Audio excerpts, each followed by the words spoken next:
O grito dela rasgou o silêncio daquela manhã de domingo, como se fosse um tecido podre sendo esticado até arrebentar, e eu fiquei ali, paralisada na calçada, com a travessa de vidro queimando minhas mãos enluvadas. Me chamo Hermínia. Tenho 72 anos, sou ex-dona de pensão e viúva, e naquele momento, diante do portão branco da casa que ajudei a comprar, senti algo mudar dentro do meu peito. Ela acha que sou apenas uma velha carente de atenção, mas mal sabe que a escritura daquele terreno ainda dorme na gaveta da minha cômoda. Ainda consigo sentir o cheiro do asfalto quente subindo pelas minhas pernas enquanto o eco daquela voz estridente martelava meus ouvidos. "De novo não! Já falei que domingo é dia de descanso!" Ela berrou, sem nem se importar se a vizinhança inteira estava ouvindo. O portão nem chegou a abrir totalmente. Vi apenas o rosto inchado de sono da minha nora, Patrícia, e o roupão de seda rosa mal amarrado na cintura. Atrás dela, o silêncio do meu filho, Rogério, foi o que mais doeu. Ele não apareceu. Não veio ver quem era, ou talvez soubesse e preferisse se esconder atrás da saia da esposa. Eu tinha acordado às 5 da manhã naquele dia. É um hábito antigo, dos tempos em que eu precisava colocar o feijão de molho e descascar quilos de batata para servir os 30 operários que almoçavam na minha pensão, a Sabor da Hermínia, que mantive por 40 anos no centro da cidade. Mesmo aposentada, o relógio biológico não perdoa, e o coração de avó menos ainda. Tinha preparado o empadão de frango com catupiry que meus netos, Lucas e Sofia, tanto amam. A massa estava perfeita, daquele jeito que desmancha na boca, dourada com gema de ovo caipira. Enrolei a travessa em 2 panos de prato grossos, coloquei dentro da minha sacola térmica de feira e chamei o táxi. Não avisei que ia. Esse foi o meu crime. Na minha época, e na criação que dei ao Rogério, casa de mãe e casa de filho não precisavam de agendamento prévio, ainda mais para levar comida feita com amor. Mas os tempos mudaram, ou as pessoas ficaram mais frias, não sei dizer ao certo. O fato é que eu estava lá, com o coração cheio de expectativa para ver o sorriso das crianças sujas de farinha, e recebi uma porta na cara. "Mas Patrícia, minha filha, é o empadão que o Luquinhas pediu semana passada." Tentei argumentar, minha voz saindo trêmula, falhando vergonhosamente. "Dona Hermínia, pelo amor de Deus." Ela revirou os olhos, ajeitando o cabelo desgrenhado com impaciência. "A gente trabalhou a semana toda. O Rogério está exausto. A gente quer ficar de pijama, quer sossego. A senhora aparece aqui às 10 da manhã sem avisar? Não dá. Leva isso de volta ou deixa aí na mureta, mas a gente não vai abrir agora. Leve de volta ou deixe na mureta." Como se fosse uma encomenda do correio. Como se fosse lixo. Meus olhos se encheram de lágrimas instantaneamente. Não pela grosseria em si, mas pela humilhação pública. A vizinha da frente, Dona Clotilde, uma senhora fofoqueira que varre a calçada 3 vezes ao dia só para vigiar a vida alheia, esticou o pescoço por cima do muro dela. Eu senti o peso do olhar dela nas minhas costas. "Tudo bem, minha filha. Desculpe incomodar", murmurei, engolindo o choro junto com a saliva amarga que desceu pela garganta. Patrícia nem esperou eu terminar. Bateu o portão de ferro com tanta força que a estrutura vibrou. O som metálico foi o ponto final da nossa relação como ela a conhecia, embora ela ainda não soubesse disso. Voltei para o táxi que, por sorte, ainda estava manobrando na esquina. O motorista, um rapaz jovem e educado, percebeu meu estado. "Esqueceu alguma coisa, dona?" Ele perguntou, me vendo entrar no carro com a mesma sacola pesada e o rosto banhado em lágrimas. "Esqueci, meu filho", respondi, olhando para a casa fechada, com as cortinas cerradas como se fosse um forte impenetrável. "Esqueci que quem dá muito mel acaba atraindo muita mosca. Me leve para casa, por favor." O trajeto de volta foi um calvário silencioso.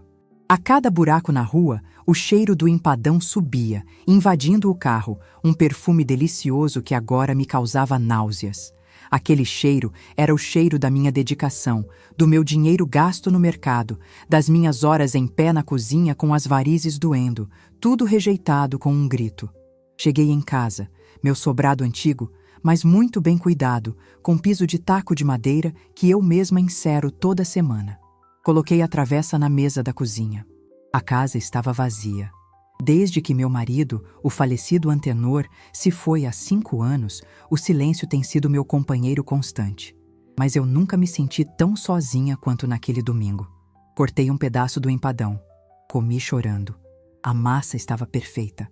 O recheio temperado no ponto certo, com aquele toque de noz moscada que é meu segredo. Ingratos, pensei. Miseráveis. Mas a tristeza logo deu lugar a uma análise fria. Uma habilidade que desenvolvi nos anos de comércio, quando precisava lidar com fornecedores desonestos e clientes caloteiros. Olhei para as fotos na estante da sala. Rogério na formatura de engenharia.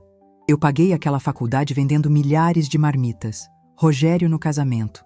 Eu paguei a festa, o buffet, o vestido da noiva porque a família dela dizia estar passando por um momento difícil. Rogério e Patrícia na frente da casa nova. A casa do Portão Branco. Levantei-me e fui até o meu escritório, um quartinho nos fundos onde guardo a papelada. Abri a pasta de couro marrom. Ali estavam os comprovantes. Todos eles. Patrícia sempre gostou de dizer que eles são um casal moderno e independente. Ela trabalha com marketing digital, vive postando fotos de lifestyle e frases motivacionais. Rogério tem um escritório de engenharia que, dizem as más línguas e os extratos bancários que chegam aqui em casa por engano, não vai nada bem. A verdade, nua e crua, é que a independência deles é custeada pela minha aposentadoria. O boleto da escola bilíngue das crianças? Débito automático na minha conta. O plano de saúde top de linha da família inteira? Eu pago desde que o Lucas nasceu. A prestação do carro SUV que a Patrícia usa para ir à academia? Sai do aluguel de 2 imóveis comerciais que eu tenho no centro. E a casa? A casa. Eles moram lá de favor. A casa está no meu nome. Compramos como investimento quando o Rogério casou, com a promessa de que eles pagariam um aluguel simbólico para mim, para ajudar na minha velhice. Nunca vi um centavo. Pelo contrário, ainda pago o IPTU porque o sistema da prefeitura está desatualizado e manda para o endereço da senhora mãe. Passei o domingo e a segunda-feira em um estado de letargia. Não liguei para ninguém. O telefone tocou 2 vezes no domingo à noite. Provavelmente o Rogério, mandado pela esposa para ver se eu estava fazendo drama. Mas não atendi. Na segunda fiquei no jardim, cuidando das minhas orquídeas. Cortei as folhas secas, adubei a terra. As plantas, ao contrário das pessoas, devolvem em dobro tudo o que a gente dá a elas. Se você dá água e carinho, elas dão flores. Se você dá desprezo, elas morrem. Simples assim. Foi ali, com a tesoura de poda na mão, que decidi que era hora de podar os galhos mortos da minha própria vida. Eu havia criado um monstro. Minha generosidade excessiva, minha vontade de ser útil, de ser amada, tinha transformado meu filho num homem frouxo e minha nora numa rainha tirana. A terça-feira amanheceu nublada. Eu estava na cozinha passando meu café, o aroma forte e reconfortante preenchendo o ambiente, quando o telefone fixo tocou. Eram 9 da manhã. Olhei para o identificador de chamadas. Filho Rogério. Mas eu sabia que não era ele. Rogério, a essa hora, está fingindo que trabalha no escritório. Era ela. Deixei tocar 4 vezes. Respirei fundo. Alisei meu avental, ergui a cabeça como se estivesse prestes a demitir um funcionário que roubou o caixa e atendi. Alô? Minha voz saiu firme, seca. Dona Hermínia? Bom dia. A voz de Patrícia era de uma doçura enjoativa, completamente diferente do tom de hiena raivosa de domingo. Parecia outra pessoa. Como a senhora está? Ficamos preocupados. A senhora sumiu. Fiquei em silêncio. Deixei o silêncio pesar na linha. Ela pigarreou, nervosa. Então, é que aconteceu um imprevisto aqui. A menina que cuida das crianças faltou. Sabe como é essa gente? Não tem compromisso. A ironia dela falar de compromisso quase me fez rir. E eu tenho uma reunião importantíssima com um cliente agora às 10, e o Rogério está numa obra. A senhora não poderia vir ficar com o Luquinhas e a Sofia? É rapidinho, só até umas 2 da tarde. Aí a senhora aproveita e faz aquele almoço gostoso que eles adoram. Eles estão morrendo de saudade da vovó. Morrendo de saudade. A mesma vovó que foi enxotada como um cão sarnento há 48 horas. Senti o sangue subir para o meu rosto, mas não era mais vergonha. Era uma raiva fria, calculada. Ela achava que eu era um botão de liga-desliga. No domingo, eu era um estorvo. Na terça, eu era a solução gratuita e conveniente. Ela nem pediu desculpas. Apenas presumiu que eu estaria disponível, sentada na cadeira de balanço, esperando a convocação da rainha. Olhei para a minha agenda em cima da mesa. Estava vazia, claro. Eu não tinha compromissos importantes de marketing. Mas, pela primeira vez em 72 anos, minha agenda vazia não significava disponibilidade. Significava liberdade. Patrícia, chamei o nome dela devagar, saboreando as sílabas. Oi, dona Hermínia, pode vir? O Uber eu peço daqui para a senhora não ter gasto. Ela atropelou, já certa da vitória. Não. Houve um silêncio estático do outro lado. Como? A ligação falhou, dona Hermínia. Eu disse que peço o Uber. A ligação está ótima, minha filha. Eu disse não. Não, não pode vir agora. Pode vir daqui a pouco. Eu tento enrolar o cliente. Não posso vir agora, nem daqui a pouco, nem amanhã. Hoje é terça-feira, Patrícia. E daí? A voz dela começou a perder o verniz de doçura, voltando ao tom natural de irritação. E daí que, se domingo é dia de descanso para a família sagrada de vocês, terça-feira virou o dia de descanso da avó. E quarta também. E quinta. A senhora está fazendo isso de vingança? Por causa de domingo? Ela bufou, e eu pude imaginar a cara de desprezo que ela estava fazendo. Que coisa infantil, dona Hermínia. Deixar a gente na mão por causa de uma bobagem. Eu estava estressada. A senhora sabe como é minha vida, a pressão que eu sofro? Sei muito bem o que é pressão.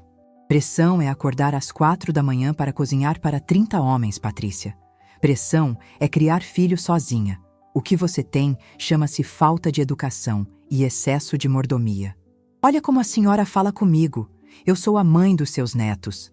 Se a senhora não vier, eu vou ter que cancelar a reunião e vou perder dinheiro. É isso que a senhora quer? Prejudicar a família do seu filho? Ah, a chantagem emocional, a velha carta na manga. Antigamente, isso teria me feito correr para lá, pedindo perdão e levando um bolo de fubá. Mas hoje, a imagem do portão fechado na minha cara era um escudo impenetrável. Perder dinheiro é chato mesmo, minha filha, respondi, com uma calma que me assustou. Falando em dinheiro, aproveita que você vai ficar em casa e dá uma olhada nas contas. Acho que vamos ter algumas mudanças a partir deste mês. Do que a senhora está falando, dona Hermínia? Estou falando que a vovó cansou de brincar de caixa eletrônico e babá de luxo. Passar bem, Patrícia. Dona Hermínia, não desliga. A senhora não pode... Afastei o telefone do ouvido. A voz dela, fina e desesperada, ainda zumbia no aparelho. Olhei para o gancho do telefone fixo. Era um aparelho antigo, daqueles pesados, cor creme. Colocar ele no gancho fazia um som definitivo, um claque mecânico que os celulares de hoje não têm. Desliguei na cara dela. O claque ecoou pela cozinha vazia. Fiquei olhando para o aparelho por alguns segundos, esperando que ele explodisse ou que a polícia arrombasse minha porta. Nada aconteceu. Apenas o som da geladeira e o cantarolar de um bem-te-vi lá fora. Meu coração batia forte, mas não era de medo, era adrenalina. Pela primeira vez em anos, eu não era a coadjuvante na vida do meu filho. Eu tinha acabado de puxar o tapete. Fui até a cafeteira e me servi de uma xícara fumegante. O café nunca teve um gosto tão bom, mas eu sabia que aquilo era apenas o começo. Patrícia não aceitaria um não tão fácil. Ela ligaria para o Rogério. Rogério viria aqui com aquela cara de cachorro que caiu da mudança tentar me dobrar. Eles achavam que o problema era apenas a babá que faltou. Mal sabiam eles que eu estava prestes a revisar o contrato de aluguel, aquele verbal que nunca foi cobrado, e cancelar os débitos automáticos da escola. Caminhei até a janela da sala e olhei para a rua tranquila. Uma sensação de poder, antiga e adormecida, despertava em mim. Era a mesma sensação de quando comprei meu primeiro fogão industrial, de quando assinei a escritura da minha casa própria. A sensação de quem segura as rédeas. Domingo é dia de descanso, murmurei para mim mesma, dando um gole no café. Pois agora, todo dia será dia de acerto de contas. Fui até a gaveta da estante e tirei um caderno velho de capa dura, onde eu anotava as receitas especiais e, nas últimas páginas, os gastos que tinha com eles. Peguei uma caneta vermelha. Era hora de fazer a contabilidade da ingratidão. E o saldo deles estava perigosamente negativo. O telefone começou a tocar novamente. Deixei tocar. A música estridente preenchia a casa, mas eu apenas sorri. Abri meu caderno e comecei a escrever. A guerra tinha começado e a general Hermínia estava, finalmente, de volta ao comando. O telefone parou de tocar, mas o silêncio que se seguiu não era vazio. Era pesado, carregado de uma eletricidade estática que arrepiava os pelos do meu braço. Fiquei ali parada na cozinha, olhando para o aparelho bege pendurado na parede como se fosse uma arma fumegante que eu acabara de disparar. Minha respiração estava curta, mas pela primeira vez em muito tempo, não era de ansiedade ou de cansaço. Era de vida. Eu precisava saber o tamanho do buraco. Não o buraco no meu peito. Esse eu já conhecia bem desde domingo, mas o rombo financeiro que eu vinha permitindo em nome de uma paz familiar que nunca existiu. Caminhei até o escritório nos fundos da casa. O cheiro de papel velho e cera de madeira me recebeu como um abraço antigo. Aquele cômodo era o único lugar da casa onde a Patrícia nunca entrava. Ela dizia que tinha cheiro de guardado e que atacava a rinite. Para mim, tinha cheiro de segurança. Sentei na minha cadeira giratória de couro, aquela que comprei quando a pensão completou 20 anos, e comecei a investigação. Não era apenas abrir gavetas, era abrir os olhos. Puxei a pasta sanfonada vermelha onde guardo os extratos bancários. Eu sou do tempo do papel, gosto de ver o preto no branco, riscar com caneta, somar na calculadora de mesa com bobina. A cada folha que eu virava, um suspiro escapava. O extrato da minha conta poupança e da conta corrente parecia um relatório de caridade, onde a única beneficiada era a família do meu filho. Vamos ver, Hermínia, murmurei para mim mesma, ajeitando os óculos de leitura na ponta do nariz. Escola Bilíngue Maple Bear, mensalidade Lucas e Sofia, R$ 4.800. Plano de saúde familiar, topo, Rogério, Patrícia e netos, R$ 3.200. Seguro do automóvel SUV, R$ 450. Parcela, R$ 410. Academia Bodytech, plano Patrícia, R$ 600. Parei nesse último. R$ 600 para a Patrícia correr numa esteira e tirar fotos no espelho, enquanto eu pechinchava o preço do tomate na feira para fazer o almoço de domingo que ela rejeitou. A ironia era tão amarga que senti o gosto de fel na boca. Continuei somando, à luz da casa deles, que estava no meu nome provisoriamente há 3 anos. O condomínio do prédio comercial onde fica o escritório do Rogério, que eu pagava para dar uma força no começo. O começo que já durava meia década. A calculadora de bobina fez seu barulho característico. Trá, trá! Imprimindo o total mensal. Arregalei os olhos. O valor que eu desembolsava mensalmente para sustentar a fantasia de casal bem-sucedido deles era superior a R$ 12.000. R$ 12.000. Dinheiro que vinha do aluguel dos meus imóveis no centro, fruto de 40 anos acordando antes do sol nascer, queimando a barriga no fogão industrial e carregando caixa de legumes. Abri a gaveta de baixo, a que tranco com chave. Lá estava o documento mais importante. A escritura da casa da Rua das Acácias, a casa do Portão Branco. O papel amarelado e firme, com os selos do cartório, atestava o que eles pareciam ter esquecido. Proprietária, Hermínia da Silva Sampaio. Não havia cláusula de usufruto para eles. Não havia contrato de aluguel. Havia apenas um comodato verbal, baseado na confiança e no amor materno. 2 sentimentos que naquele momento pareciam moedas desvalorizadas. Passei a mão sobre a assinatura do meu falecido antenor na escritura. Ah, meu velho, sussurrei. Se você estivesse aqui, já tinha tirado o cinto. Você sempre disse que eu mimava demais esse menino. A verdade doía, mas libertava. Eu não era apenas a avó que fazia empadão. Eu era a financiadora da vida deles. Sem a minha velhice, a juventude moderna deles ruiria em 30 dias. Patrícia não gritou comigo porque sou inútil. Ela gritou porque tinha a certeza absoluta da minha submissão. Ela confundiu bondade com fraqueza. E esse foi o erro fatal dela. Levantei-me e fui até o espelho oval no corredor. Olhei para o meu reflexo. Cabelos brancos presos num coque frouxo, rugas profundas ao redor dos olhos e da boca, as manchas de idade nas mãos. Quem me vê na rua, vê uma senhora frágil. Vê a vovozinha. Por anos, eu acreditei nessa imagem. Depois que fechei a pensão e o antenor morreu, fui encolhendo. Fui aceitando as migalhas de atenção. Fui me tornando invisível, exceto quando precisavam de dinheiro ou de babá. Eu me convenci de que essa era a ordem natural das coisas. Os velhos servem aos jovens até não servirem mais para nada. Mas olhando bem no fundo dos meus próprios olhos castanhos, vi uma centelha que eu achava que tinha se apagado. Vi a Hermínia, que expulsou 2 malandros da pensão com um rolo de macarrão em 1985. Vi a mulher que negociou com a prefeitura quando quiseram desapropriar nosso terreno. Vi a empresária que gerenciava 5 funcionários e alimentava 200 bocas por dia sem deixar o arroz queimar. Você não morreu, Hermínia, disse para o espelho, a voz saindo rouca. Você só estava dormindo.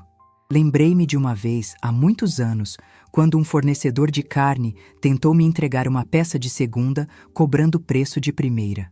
Ele olhou para mim, uma mulher jovem e baixa, e achou que podia me enganar. Eu devolvi a carne, cancelei o contrato e espalhei para todos os outros donos de restaurante da região. Ele faliu em 6 meses. Patrícia era aquele fornecedor. Ela estava me entregando desrespeito e cobrando devoção.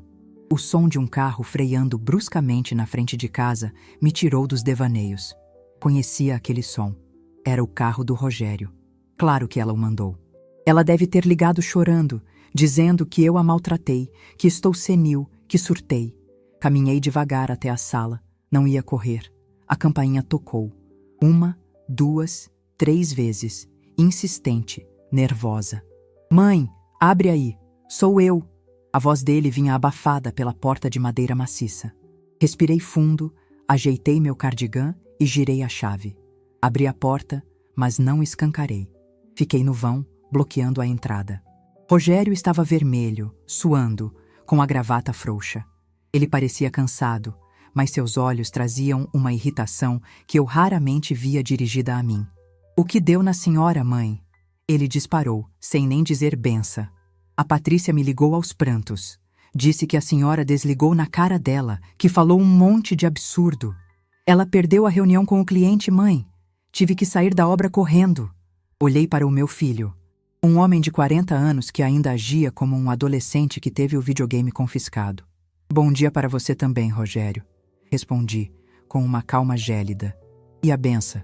Você esqueceu onde fica? Ele travou, surpreso. Eu nunca cobrava formalidades. Benção, mãe. Ele resmungou, impaciente, tentando entrar. Mas me explica, o que está acontecendo? A senhora sempre fica com as crianças. Por que essa birra agora? Só porque a Patrícia estava estressada no domingo? Birra? Repeti a palavra sentindo o peso dela. Você chama de birra eu ser enxotada do portão da casa que eu comprei, na frente da vizinhança inteira, com uma travessa de comida quente na mão? Ah, mãe, não dramatiza. Ela pediu desculpas. Mais ou menos. Ela explicou que domingo é dia de descanso. A senhora tem que entender o nosso ritmo. A gente trabalha muito. Eu trabalhei a vida inteira, Rogério. E nunca tratei ninguém como lixo. Ninguém tratou a senhora como lixo. Ele alterou a voz. A senhora que está sensível demais por causa da idade. A Patrícia disse que a senhora falou em cortar dinheiro. Que história é essa? A senhora sabe que a gente está num momento delicado. O mercado está difícil? Aí estava. O verdadeiro motivo da visita. Não era preocupação com minha saúde mental ou emocional. Era o pânico financeiro. Cruzei os braços. Olhei para ele não como mãe, mas como a dona da pensão avaliando um cliente caloteiro. Rogério, entre na sua casa e vá cuidar da sua mulher e dos seus filhos. Como é que é? A senhora não vai me deixar entrar? Não. Hoje não. Estou ocupada. Ocupada com o quê? A senhora é aposentada. Estou ocupada revendo minha contabilidade. E descobri que tenho feito investimentos de alto risco com retorno zero. Ele franziu a testa, confuso. A linguagem empresarial vindo da mãe que faz bolo de fubá o desorientou. Mãe, para com isso. Vamos conversar direito. A Patrícia está nervosa. Ela disse que a senhora humilhou ela no telefone. Eu disse a verdade, meu filho. Se a verdade humilha, o problema não está na minha boca, está na vida de vocês. A senhora vai mesmo deixar a gente na mão com as crianças hoje? Vou. Vocês são pais, Rogério. Quem pariu Mateus que o embale? Não é esse o ditado? Se virem. Contratem uma babá. Paguem com o dinheiro do sucesso de vocês. A senhora está estranha. Ele deu um passo para trás, me olhando como se eu fosse uma desconhecida. Parece fria. Não sou fria, Rogério. Sou justa. E a justiça tarda, mas não falha. Agora vá, antes que seu carro atrapalhe a saída da garagem do vizinho.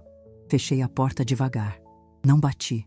O clique da fechadura foi suave, mas definitivo. Encostei a testa na madeira fria da porta e fechei os olhos por um segundo. O coração doía. Ver meu filho daquele jeito, tão cego, tão dominado, era uma ferida aberta. Mas eu sabia que se cedesse agora, se abrisse a porta e oferecesse um café e um cheque, eu estaria condenando nós dois. Ele a ser um eterno dependente. Eu a ser uma eterna vítima. Voltei para o escritório. A adrenalina do confronto me deu clareza. Peguei minha agenda de telefones, aquela velha de capa preta com as letras do alfabeto na lateral. Busquei a letra E, Eustáquio. Dr. Eustáquio era um advogado das antigas. Almoçou na minha pensão por 15 anos. Adorava minha rabada com agrião. Ele sempre me dizia: Dona Hermínia, a senhora é a melhor administradora que eu conheço. Se precisar de qualquer coisa jurídica, é só chamar. Ele se aposentou dos tribunais, mas mantinha um escritório pequeno em casa, só para casos de amigos e família. Disquei o número. Chamou 3 vezes. Residência dos Menezes. Boa tarde. Boa tarde. O doutor Eustáquio está? Aqui é a Hermínia, da pensão. Dona Hermínia, que prazer! A voz rouca e inconfundível dele aqueceu meu ouvido. Há quanto tempo! Ainda sinto o cheiro do seu feijão tropeiro. A que devo a honra? Doutor Eustáquio, preciso de uma consultoria e preciso que seja rápido. Aconteceu alguma coisa grave, minha amiga? Digamos que estou precisando fazer uma faxina, doutor. E tem sujeira que só sai com notificação extrajudicial. Entendo. O tom dele mudou. Ficou profissional, mas cúmplice. É sobre o imóvel comercial? Não. É sobre tudo. Imóveis, doações, pagamentos recorrentes. Quero passar um pente fino. Quero saber quais são os meus direitos sobre uma propriedade que está sendo usada por terceiros sem contrato. E quero cancelar débitos automáticos sem aviso prévio. Isso me traz problemas legais? Ele riu do outro lado da linha. Uma risada seca. Se o dinheiro é seu e a conta é sua, a senhora cancela o que quiser na hora que quiser, dona Hermínia. Quanto ao imóvel, se a escritura é sua, o teto é seu. Quer marcar um horário? Posso ir aí amanhã? Amanhã não, doutor. Hoje. O senhor pode vir às 4? Faço aquele bolo de milho cremoso que o senhor gosta. Às 4 estarei aí, com a pasta e a fome de sempre. Desliguei o telefone. Olhei para o relógio. Eram 11 horas. Eu tinha tempo. Fui para a cozinha. Não para cozinhar para eles, mas para preparar o terreno da minha defesa. Enquanto batia os ovos para o bolo do Dr. Eustáquio, minha mente traçava o plano. Primeiro, o corte financeiro. O choque imediato. Eles vivem no limite, gastam tudo o que ganham e o que eu dou. Sem o meu aporte, as contas vão começar a pipocar em dias. Segundo, a casa. Eu não ia expulsá-los amanhã. Não sou um monstro, mas eles precisavam saber que moram de favor, que o teto sobre a cabeça deles tem uma dona, e essa dona exige respeito. Terceiro, o resgate do Rogério. Sim, porque no fundo, isso tudo também era para salvá-lo. Ele precisava virar homem. E homem se faz na dificuldade, não na sombra da mãe. Enquanto o bolo assava, perfumando a casa com cheiro de milho e coco, acessei o aplicativo do banco no meu celular. Meus netos me ensinaram a usar há 2 anos, achando que facilitaria a vida deles para eu fazer Pix. Mal sabiam que estavam me dando a arma do crime. Entrei na área de débitos automáticos. A lista era longa. Respirei fundo. Meu dedo pairou sobre a opção cancelar, referente à escola das crianças. Hesitei. Eram meus netos, o Lucas, a Sofia. Eles não tinham culpa, mas lembrei do grito da Patrícia. Lembrei do silêncio do Rogério. Se eu continuasse pagando a escola, estaria pagando para que eles continuassem me desprezando. Eles que lutassem para manter o padrão, ou que matriculassem numa escola que o bolso deles comportasse. Cliquei em cancelar. Confirmei a senha. Operação realizada com sucesso. Fiz o mesmo com o plano de saúde. Operação realizada com sucesso. Com o seguro do carro. Operação realizada com sucesso. A cada confirmação na tela, sentia um peso saindo das minhas costas e um frio na barriga. Era o frio da liberdade. Quando tirei o bolo do forno, dourado e fumegante, senti-me renovada. Coloquei a toalha de renda na mesa, preparei o café forte. Às 4 em ponto, a campainha tocou. Não era o toque impaciente do meu filho. Era um toque educado, breve. Abri a porta e lá estava o Dr. Eustáquio, de terno cinza e pasta de couro, sorrindo. Dona Hermínia, o cheiro desse bolo chega na esquina. Entre, doutor, temos muito trabalho pela frente. Ele entrou e eu fechei a porta. Lá fora, o sol começava a baixar, lançando sombras longas sobre a rua. Dentro de casa, porém, tudo estava ficando muito claro. A vovó Boazinha tinha saído para passear e não tinha hora para voltar. Quem estava sentada à mesa agora era a Dona Hermínia, e ela estava pronta para apresentar a conta. O doutor Eustáquio limpou o canto da boca com o guardanapo de papel, elogiando o bolo de milho pela 3ª vez, enquanto eu relia o documento que ele havia redigido ali mesmo, na mesa da minha cozinha. A letra dele era desenhada, bonita, daquelas que a gente quase não vê mais hoje em dia. O papel timbrado dava um ar de seriedade que fazia meu estômago gelar, mas de um jeito bom, como quando a gente está prestes a descer numa montanha-russa. A senhora tem certeza, Dona Hermínia? Ele perguntou, tirando os óculos e me olhando nos olhos. A notificação extrajudicial de extinção de comodato é um aviso formal. Eles terão 30 dias para desocupar o imóvel ou formalizar um contrato de aluguel nos seus termos. Isso vai causar um terremoto na família. Tomei um gole do meu café, que já estava frio. O terremoto já aconteceu, doutor. Foi no domingo, quando meu coração rachou na calçada. Agora a gente só está recolhendo os escombros para construir algo firme. Pode enviar. Assinei o papel. A caneta azul deslizou macia. Não tremi. Era a mesma mão que assinava os cheques da faculdade do Rogério. A mesma mão que segurou ele quando teve febre aos 5 anos. Agora era a mão que assinava a carta de alforria dele e a minha. Muito bem. Eustáquio guardou os papéis na pasta de couro. Vou protocolar no cartório amanhã cedo. O oficial de justiça deve entregar na 2ª ou terça-feira. Até lá, a senhora fica em silêncio? Silêncio absoluto, doutor. Quem fala muito dá bom dia a cavalo. Quando ele saiu, a casa voltou a ficar quieta, mas o ar parecia mais leve. Nos dias seguintes, 4ª e 5ª-feira, segui minha rotina com uma disciplina militar. Mas fiz uma mudança importante. Em vez de ficar em casa esperando o telefone tocar, fui para a rua. Fui ao salão da Beth na esquina. Fiz as unhas de um vermelho escuro, cor de sangue pisado, uma cor que a Patrícia diria ser cafona, mas que eu achei poderosa. Cortei o cabelo, tirei aquele coque de velha sofrida e pedi um corte mais curto, prático. Quando me olhei no espelho, vi uma Hermínia que não via há anos. Durante esses dias, meu celular apitou algumas vezes. Eram mensagens do Rogério. Mãe, o banco recusou o débito da escola das crianças. A senhora trocou a senha? Mãe, a seguradora mandou aviso de cancelamento. Deve ser erro no sistema deles, né? Dona Hermínia, o plano de saúde não passou. A senhora precisa ver isso urgente. A Sofia tem alergista na sexta. Eu lia as mensagens, visualizava e não respondia. Deixava os 2 tiquezinhos azuis do WhatsApp brilhando na tela deles como 2 olhos acesos no escuro. A confusão deles devia ser enorme. Eles não conseguiam conceber que eu tivesse feito aquilo de propósito. Para a cabeça mimada deles, só podia ser um erro do banco, uma clonagem de cartão, uma falha técnica. Jamais a vovó faria isso. A melhor parte da minha execução silenciosa, no entanto, não foi o cancelamento dos débitos.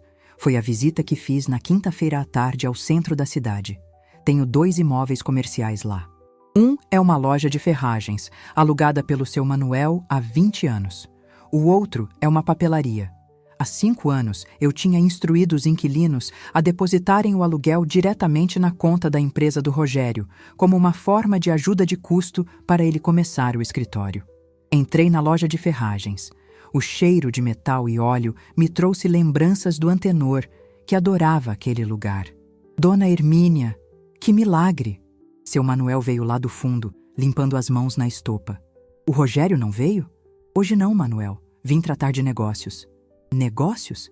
Mas o contrato tá em dia, Dona Hermínia. Depositei dia 5 na conta do menino, como sempre. Sorri, um sorriso calmo e perigoso. Eu sei, Manuel. O senhor é um relógio. Mas a partir do próximo mês, a conta muda. Tirei da bolsa um cartãozinho com os dados da minha conta pessoal na Caixa Econômica. A partir de agora, o depósito é aqui, diretamente para a proprietária, sem intermediários. Ele pegou o cartão, olhou, franziu a testa, mas assentiu. Houve algum problema com o Rogério? Ele quebrou? Não, Manuel. Digamos que a fonte secou e ele vai precisar aprender a cavar poço. Avise o pessoal da papelaria também, por favor.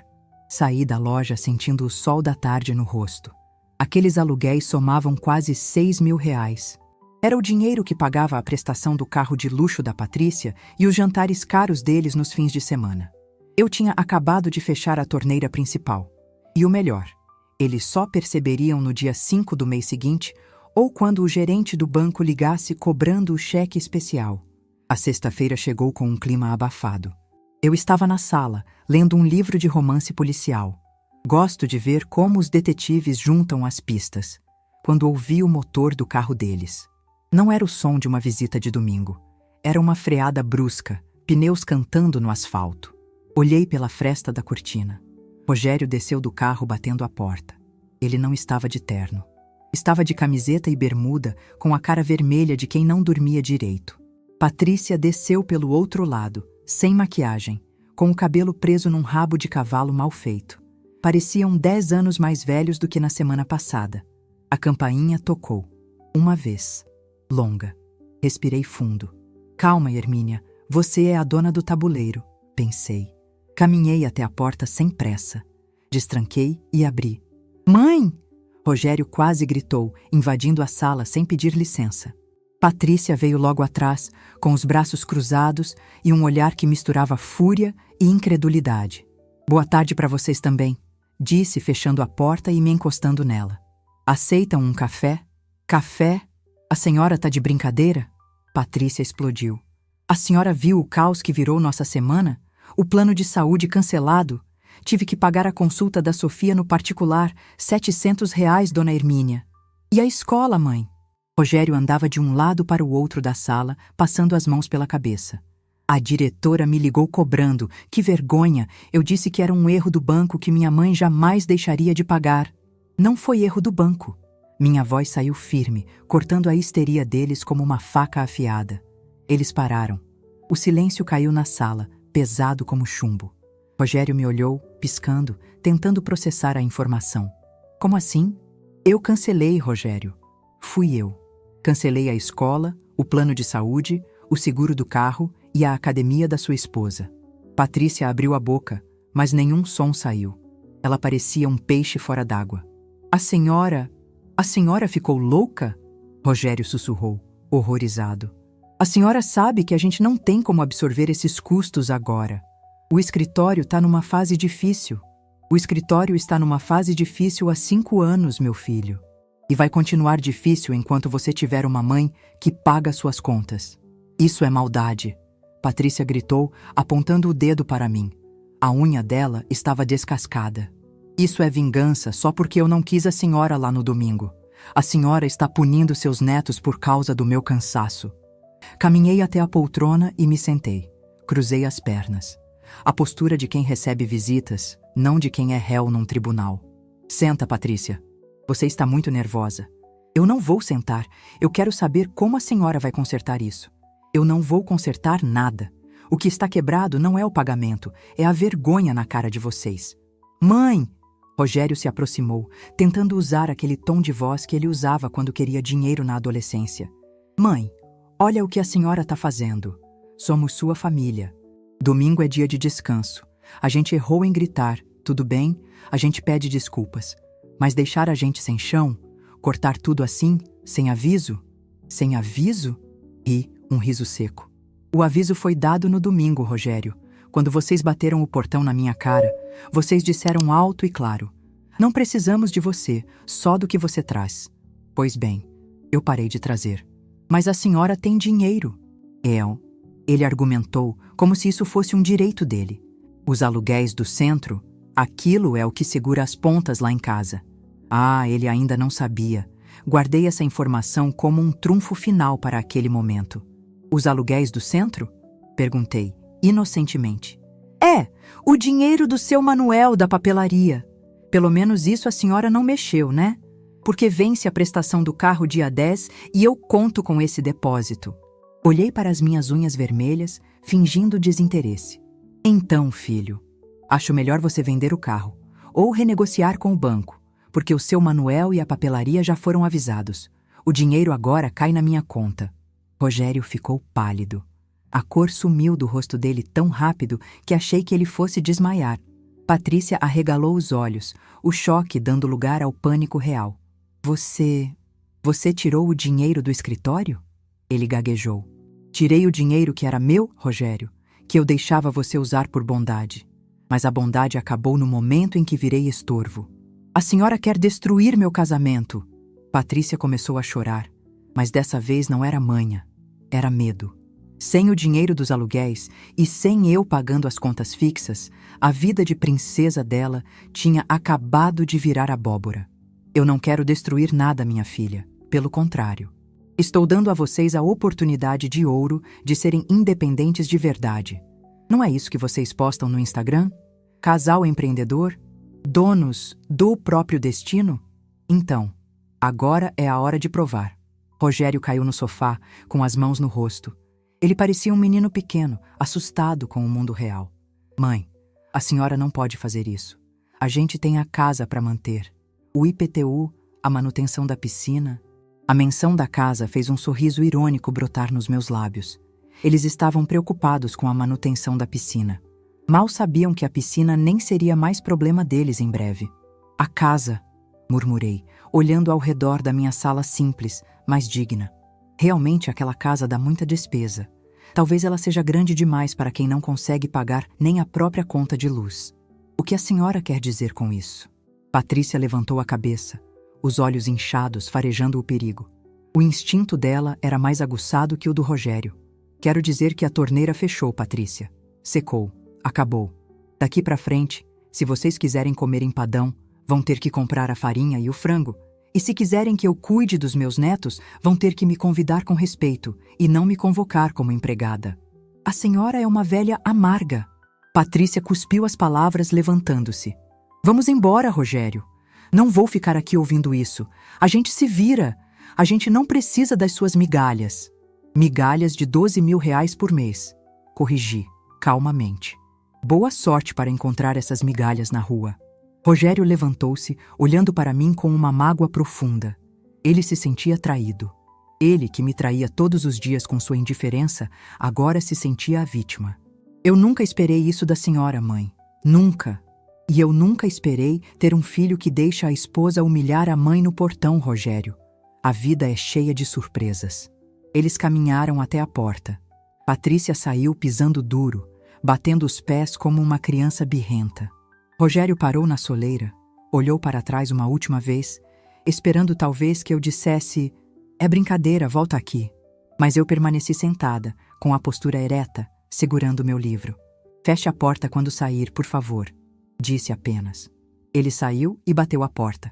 O som ecoou pela casa, mas dessa vez não me senti sozinha. Senti-me inteira. Fui até a janela e vi o carro deles arrancando, cantando pneu de novo. Eles estavam furiosos, desesperados, sem saber para onde correr. A primeira fase do plano estava concluída. Eles sentiram o bolso. Sentiram a falta da rede de segurança. Mas eles ainda achavam que tinham um teto seguro. Eles ainda achavam que a casa do portão branco era deles por direito divino. Olhei para o calendário na parede da cozinha. Hoje era sexta-feira. O cartório já devia ter processado o pedido do Dr. Eustáquio. O oficial de justiça não trabalha no fim de semana, mas na segunda-feira, Na segunda-feira. Voltei para o meu café, que agora eu podia tomar quente e em paz. Eu não tinha cortado as asas deles, como Patrícia pensava.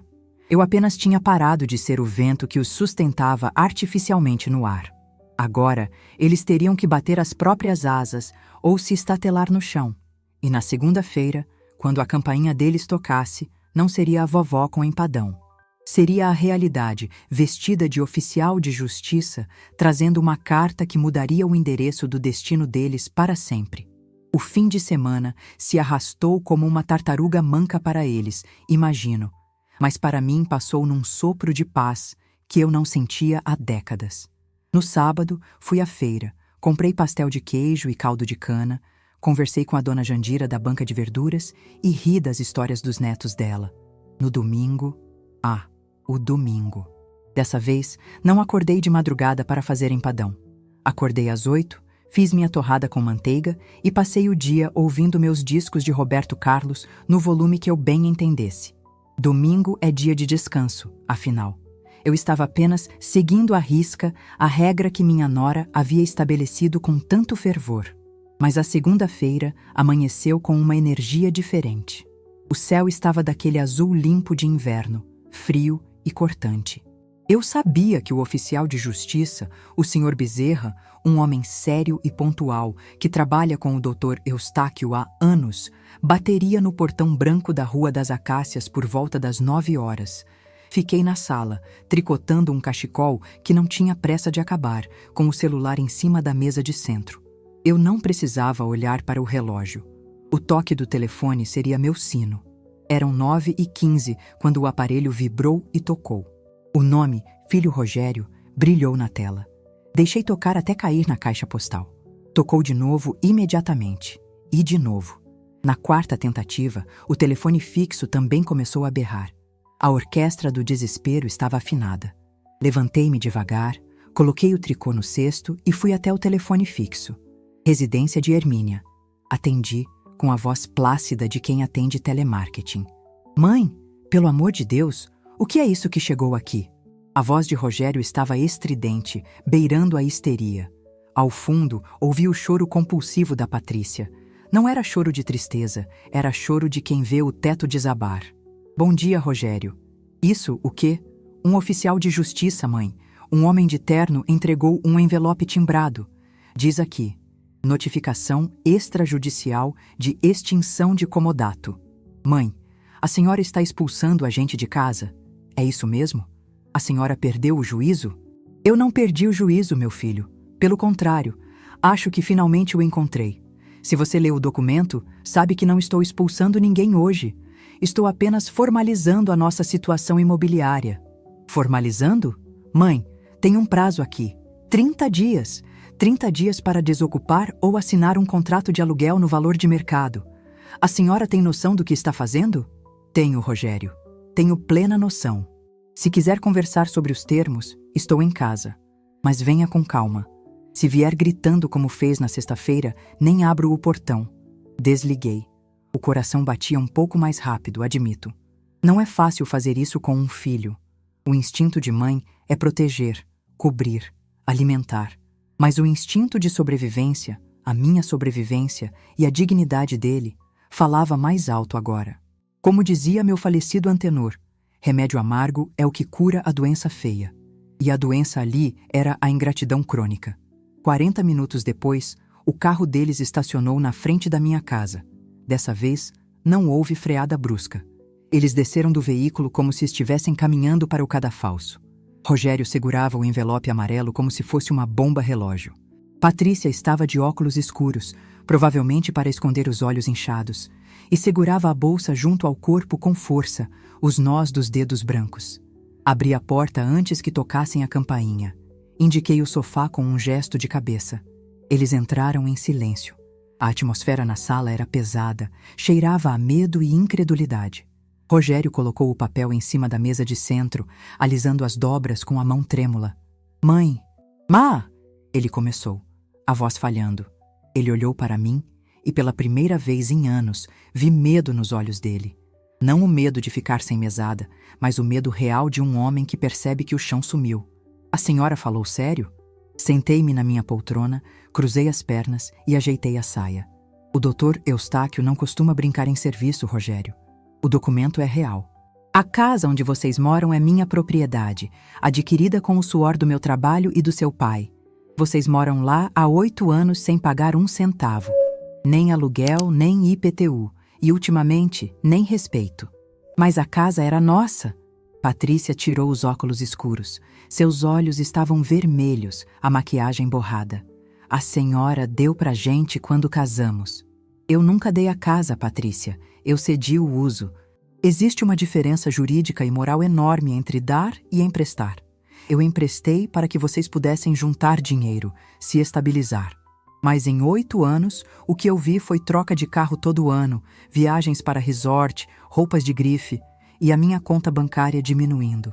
A gente achou que um dia a senhora passaria para o nome do Rogério, Patrícia murmurou, a arrogância substituída por um choque genuíno, pois achou errado.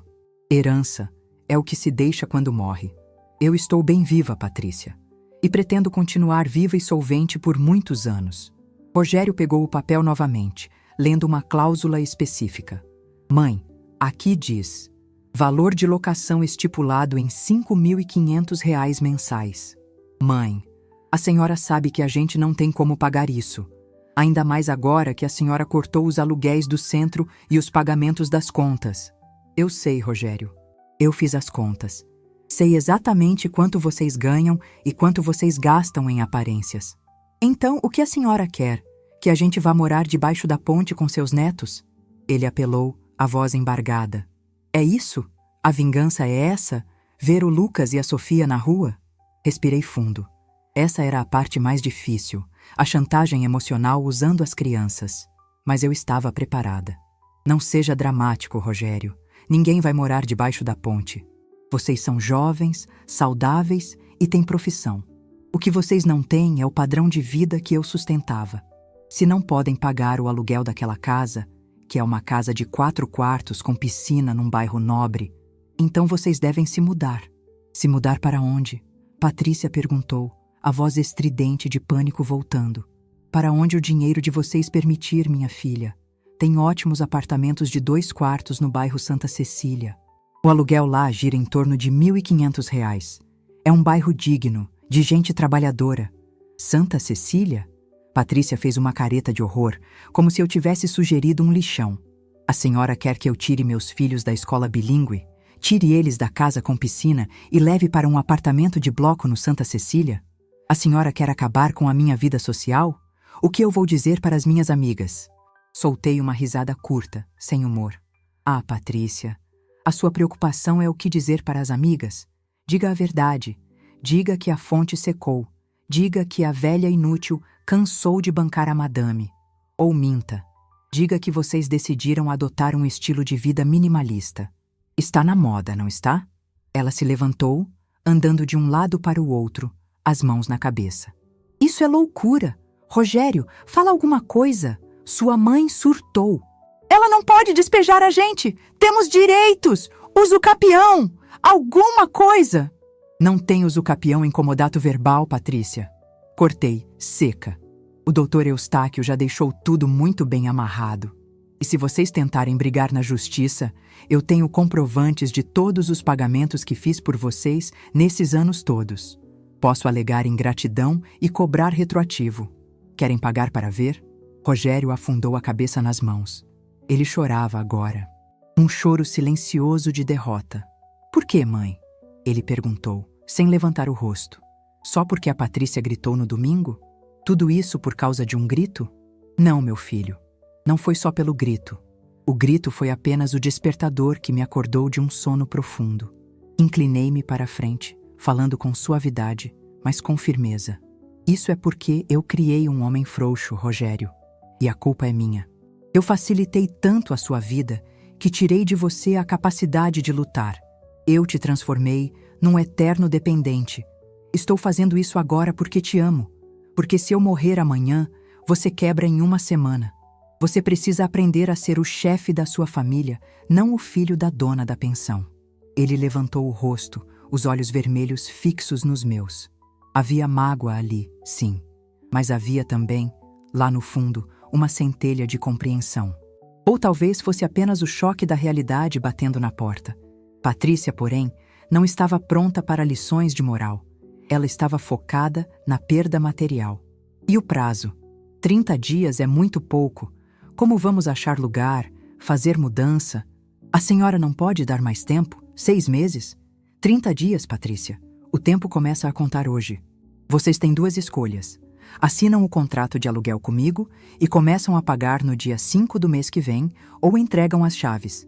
E se entregarem as chaves, quero a casa pintada e sem nenhum buraco na parede, do jeito que entreguei a vocês. A senhora é um monstro. Ela sibilou pegando a bolsa. Eu nunca vou perdoar a senhora por isso. Nunca. E não pense que vai ver os netos tão cedo. Patrícia! Rogério gritou, levantando-se do sofá. O grito dele nos assustou. Foi a primeira vez que o vi levantar a voz para ela. Cala a boca! Ela parou, boquiaberta, olhando para o marido como se ele fosse um estranho. Você não vai usar meus filhos como moeda de troca, Rogério disse, a voz trêmula, mas firme. Ele se virou para mim. Mãe, a gente vai dar um jeito. Eu não sei como, mas a gente vai. Eu sei que vai, meu filho. Você é engenheiro. Você é inteligente. Só estava acomodado. Rogério pegou o documento da mesa. O papel parecia pesar 1 tonelada na mão dele. A gente não tem como pagar 5.500, ele admitiu, a voz baixa. O escritório não fatura isso livre para mim há meses. A gente vivia do seu dinheiro, mãe. Essa é a verdade. Eu sei. Vamos ter que sair. Vamos ter que ir para um lugar menor, vender o carro. É um começo, Rogério. Vender o carro quita as dívidas imediatas. Um apartamento menor diminui o custo fixo. É assim que a vida funciona para a maioria das pessoas. Patrícia começou a chorar de novo, agora um choro de lamentação pura. Meu Deus, que vergonha! O que vão falar de nós? Ninguém paga suas contas, Patrícia, disse eu. A opinião dos outros não enche geladeira. Aprenda isso e você será uma mulher mais feliz. Rogério olhou para a esposa, depois para mim. Ele parecia exausto, envelhecido, mas estranhamente mais sólido do que quando entrou. A ilusão tinha acabado. O menino tinha sido expulso do paraíso artificial e agora tinha que caminhar na terra firme. A gente vai procurar um lugar essa semana, ele disse. Desculpa, mãe, pelo domingo e por todo o resto. Não respondi imediatamente. Olhei para aquele homem de 40 anos, meu filho único, e senti uma dor fina no peito, misturada com um orgulho estranho. Ele estava assumindo a derrota. E assumir a derrota é o primeiro passo para construir uma vitória verdadeira. Eu aceito suas desculpas, Rogério. Mas o prazo continua. Dia 30 quero as chaves ou o contrato assinado. Eles caminharam até a porta. Patrícia não olhou para trás. Ela saiu pisando duro, murmurando coisas que preferi não ouvir. Rogério parou na soleira, segurando a notificação extrajudicial contra o peito. A senhora ainda vai fazer o empadão no domingo? Ele perguntou, com um sorriso triste e vacilante. Olhei para ele, surpresa com a pergunta. Era uma tentativa de conexão. Uma tentativa de saber se, apesar de tudo, eu ainda era a mãe dele. No domingo eu não sei, Rogério, respondi, apoiando a mão no batente da porta. Domingo agora é meu dia de descanso. Mas quem sabe numa terça-feira, se vocês me convidarem com antecedência e se a casa nova tiver forno. Ele assentiu, engoliu em seco e saiu. Fechei a porta e encostei as costas nela, soltando o ar que nem percebi que estava segurando. Minhas pernas tremeram um pouco. Não é fácil ser o carrasco da própria família. Fui até a janela e observei o carro dele se afastar. Dessa vez, dirigiam devagar. Não havia pressa, nem raiva explosiva. Havia o peso da realidade. Voltei para a sala e olhei ao redor. Minha casa estava silenciosa, mas não vazia. Estava cheia da minha presença, das minhas escolhas. Olhei para a foto do Antenor na estante. Viu só, velho? Murmurei para o retrato. O menino finalmente vai ter que virar homem. Demorou, mas foi. O telefone tocou novamente. Era o Dr. Eustáquio. E então, dona Hermínia? O oficial me avisou que entregou. Eles já entraram em contato? Já saíram daqui, doutor? O choque foi grande. A Patrícia quase teve um treco. Achou que era o fim do mundo ir morar no Santa Cecília. Eustáquio riu do outro lado da linha. O mundo acaba e recomeça várias vezes numa vida, minha amiga.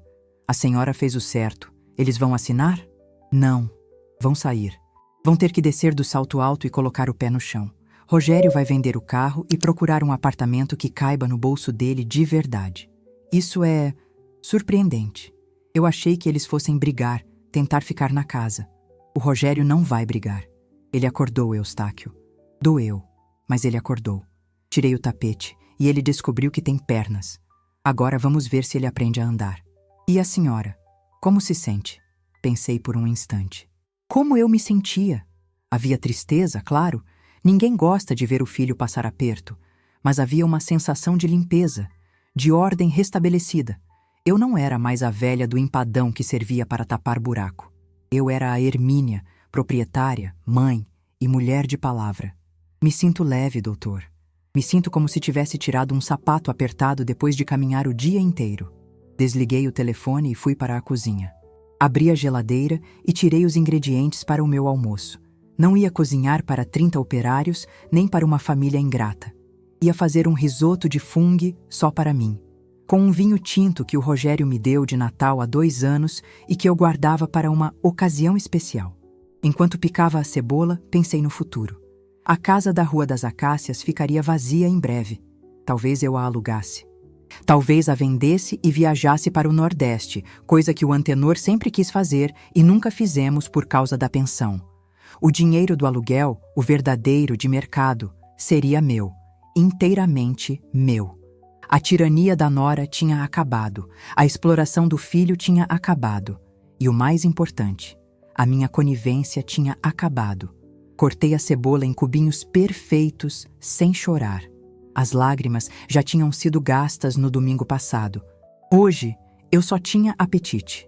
Apetite pela minha própria vida, que aos 72 anos parecia estar apenas recomeçando de verdade. Mas eu sabia que a história não terminava ali. A mudança dele seria o verdadeiro teste. Patrícia não aceitaria a queda de padrão sem lutar, e Rogério teria que segurar um rojão que nunca segurou antes. E eu?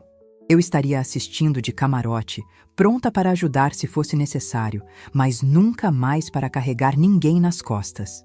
A campainha tocou novamente. Estranhei. Não esperava mais ninguém. Limpei as mãos no avental e fui atender. Era a vizinha, Dona Clotilde, a fofoqueira. Ela esticava o pescoço, tentando ver dentro da minha sala. Dona Hermínia, tudo bem? Vi o carro do Rogério saindo daqui com uma cara. E aquele homem de terno mais cedo. Aconteceu alguma tragédia? Alguém morreu? Sorri para ela. Um sorriso largo, pleno. Morreu sim, Clotilde. Ela arregalou os olhos, a boca abrindo num ó perfeito, pronta para espalhar a notícia. Virgem Maria! Quem morreu? Morreu a velha boba, Clotilde. Respondi, segurando a porta. E nasceu uma mulher que não deve satisfação a ninguém. Passar bem, querida. Fechei a porta na cara da curiosidade alheia, sentindo um prazer quase infantil. Voltei para o meu risoto, cantarolando junto com o rádio. A vida, afinal, tem o tempero que a gente dá. E o meu agora seria picante. O zíper da minha mala de viagem fechou com um som agudo, selando não apenas minhas roupas de linho e meus cremes de rosto, mas também uma fase da minha vida que ficou para trás. Olhei ao redor do meu quarto. A luz da manhã entrava suave pela janela, iluminando a passagem de avião impressa sobre a cômoda. Destino, Maceió. 3 meses se passaram desde aquele domingo fatídico do empadão. 3 meses que pareceram 3 anos, tamanha foi a transformação. A casa da Rua das Acácias, aquele monumento ao ego do meu filho e da minha nora, não estava mais ocupada por eles. Aluguei o imóvel para uma clínica de estética. O contrato foi assinado há 2 semanas, com um valor que a Patrícia consideraria uma afronta, mas que a doutora Cláudia, a nova inquilina, pagou sorrindo. O dinheiro do primeiro aluguel já estava na minha conta, somando-se aos rendimentos do centro da cidade. Mas, curiosamente, ver o saldo bancário crescer não era a minha maior alegria. A minha maior vitória estava no silêncio do meu telefone, que não tocava mais para cobranças de escola ou planos de saúde atrasados, e na paz de saber que, finalmente, Cada um estava carregando a sua própria cruz. Desci as escadas com a mala de mão. O táxi para o aeroporto chegaria em 2 horas, mas antes eu tinha um compromisso. Um compromisso que eu mesma marquei, nos meus termos, e não uma convocação de última hora para ser babá. Era domingo. E, ironicamente, eu estava indo almoçar na casa do meu filho. O trajeto até o bairro de Santa Cecília foi tranquilo. O Uber me deixou na frente de um prédio antigo, daqueles sem portaria 24 horas, com pastilhas caindo da fachada. Não era o luxo do condomínio fechado, mas era honesto. Toquei o interfone. Quem é? A voz de Rogério chiou na caixa de som. Sou eu, Rogério. Sua mãe. Mãe, já vou abrir. O portão tá meio emperrado, tem que empurrar com o ombro. Sorri. Empurrar com o ombro. Era exatamente isso que ele precisava aprender a fazer na vida. Subi os 2 lances de escada, o elevador estava em manutenção, clássico de prédio antigo, e senti minhas pernas firmes. O exercício de carregar o peso da família nas costas por tanto tempo, pelo visto, tinha me deixado forte. Quando a porta do apartamento 302 se abriu, fui recebida pelo cheiro de frango assado e alho. Um cheiro bom, caseiro. Rogério estava na porta, vestindo um avental que dizia Rei do Churrasco, embora estivesse cozinhando num forno a gás comum. Ele parecia mais magro, o rosto menos inchado de álcool e noites mal dormidas. E havia olheiras de cansaço real, de trabalho, não de festa. Bença, mãe, ele disse, me abraçando. O abraço foi forte, demorado, diferente daqueles abraços frouxos que ele me dava quando queria pedir um cheque. Deus te abençoe, meu filho. Entrei. O apartamento era pequeno. A sala e a cozinha eram praticamente um cômodo só. Havia caixas ainda não desempacotadas num canto. E o sofá era o mesmo da casa grande, que agora parecia um gigante desajeitado, ocupando todo o espaço disponível. Mas estava limpo. O chão brilhava. Patrícia saiu da cozinha, enxugando as mãos num pano de prato. Ela estava sem maquiagem, o cabelo preso num coque simples, vestindo jeans e camiseta. A madame tinha desaparecido, dando lugar a uma mulher que parecia, pela primeira vez, enxergar o mundo ao seu redor. Oi, dona Hermínia. Ela disse num tom baixo, sem aquela doçura falsa de antes, mas com um respeito cauteloso. A senhora achou o prédio fácil? Achei sim, Patrícia. O motorista conhecia bem a região. Trouxe uma sobremesa. Entreguei a caixa da padaria chique do meu bairro. Um manjar de coco com ameixa. Os olhos dela brilharam por um segundo. Um vislumbre da antiga Patrícia que adorava coisas caras, mas ela se conteve. Obrigada. O almoço tá quase pronto. É frango com batata e arroz. Não tem filé mignon hoje. Frango com batata é a minha comida preferida, você sabe, respondi, sentando-me na única poltrona da sala. As crianças, Lucas e Sofia, saíram do quarto correndo. O quarto deles agora era compartilhado, com um beliche. Eles pularam no meu colo com a mesma alegria de sempre. Criança não liga para metro quadrado, criança liga para afeto. E isso, graças a Deus, eu nunca deixei faltar, mesmo quando cortei a mesada dos pais. Vovó, o papai disse que a gente vai ter que vender o videogame para comprar bicicleta. Lucas contou agitado. É mesmo? E bicicleta é muito mais legal, você vai ver. Dá para sentir o vento na cara. Respondi, piscando para o Rogério, que sorriu sem graça lá da cozinha. Durante o almoço, a conversa fluiu de um jeito diferente. Não falaram de viagens para a Disney, nem de troca de carro. Rogério falou sobre um projeto pequeno de reforma que ele pegou num bairro vizinho.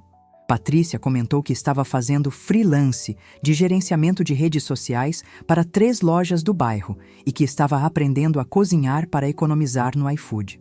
É difícil, mãe, Rogério admitiu, servindo mais suco de uva. De caixinha, não o integral de garrafa de vidro de antes. A gente não tinha noção de quanto custava viver.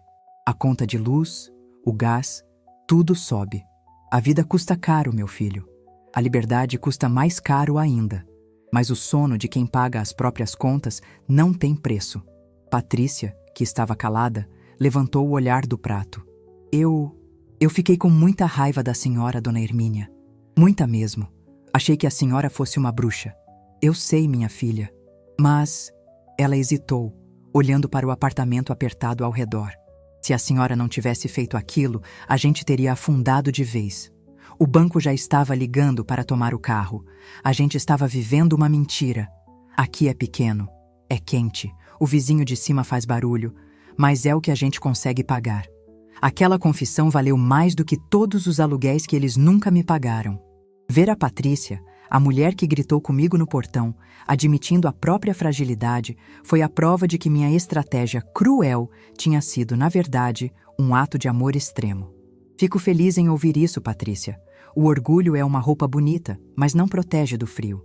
A humildade é um cobertor de lã, pinica um pouco, mas esquenta. Quando terminei o manjar, olhei para o relógio. Preciso ir. Tenho um avião para pegar. Avião? Rogério engasgou com a água. A senhora vai viajar? Para onde? Com quem? Vou para Maceió. Ficar num resort na praia de Pajucara. Vou com a excursão da terceira idade, o grupo Melhor Idade em Ação. Mas mãe, sozinha? É perigoso. E quem vai cuidar da casa da senhora? A casa tem alarme, Rogério, e eu não sou uma criança. Tenho 72 anos, vacina em dia e dinheiro no bolso. Perigoso é ficar sentada no sofá, esperando a morte chegar. Eles me olharam com um misto de espanto e admiração. A vovó, que vivia em função deles, tinha morrido. Diante deles estava uma mulher que tinha planos, desejos e agenda própria. Na hora de ir embora, Rogério me acompanhou até o táxi que já esperava lá embaixo. Enquanto descíamos as escadas, ele parou no patamar do segundo andar. Mãe, sobre aquele domingo, o do empadão. E não precisa remoer isso, Rogério. Águas passadas. Precisa sim. Eu fui um covarde. Deixei a Patrícia te tratar mal porque eu tinha medo de brigar com ela e perder o conforto que a gente tinha. Eu troquei a minha mãe por silêncio. Me perdoa? Toquei o rosto dele. A barba estava por fazer, a pele áspera. Eu já perdoei, filho. No dia em que assinei aquela notificação extrajudicial, eu te perdoei. Porque eu sabia que só perdendo o chão, você aprenderia a voar. E olha só você. Apontei para o prédio simples. Já está batendo as asinhas. Ele sorriu, com os olhos marejados. Entrei no táxi com a sensação de dever cumprido. Não o dever de mãe que sustenta, mas o dever de mãe que educa. Deixei para trás um filho homem, não mais um menino grande. O aeroporto estava cheio. O burburinho de pessoas, o som das chamadas de voo, o cheiro de café e querosene de aviação. Encontrei meu grupo perto do check-in. Eram umas 15 senhoras e alguns senhores, todos animados, usando chapéus de palha e camisetas coloridas. Hermínia! Chegou! Gritou a dona Jandira, minha companheira de feira, que eu tinha convencido a ir junto. Pensei que tivesse desistido para cuidar de Neto. Deus me livre, Jandira. Ri, ajeitando minha bolsa. Neto tem pai e mãe. Eu tenho é que cuidar do meu bronzeado. Enquanto a fila andava, peguei meu celular. Havia uma mensagem nova no WhatsApp. Era da Patrícia. Uma foto do Lucas e da Sofia comendo o resto do manjar, com a legenda: obrigada pela sobremesa e pela visita. Domingo que vem, se a senhora não estiver muito ocupada na praia, fazemos uma videochamada? Sorri e guardei o aparelho. Não respondi de imediato. Deixei para responder depois, talvez à noite, talvez amanhã. Agora, minha prioridade era outra. Caminhei pelo Finger em direção à aeronave. A cada passo, sentia meu coração bater num ritmo novo. Lembrei-me de todas as vezes em que deixei de fazer algo por mim para fazer pelos outros.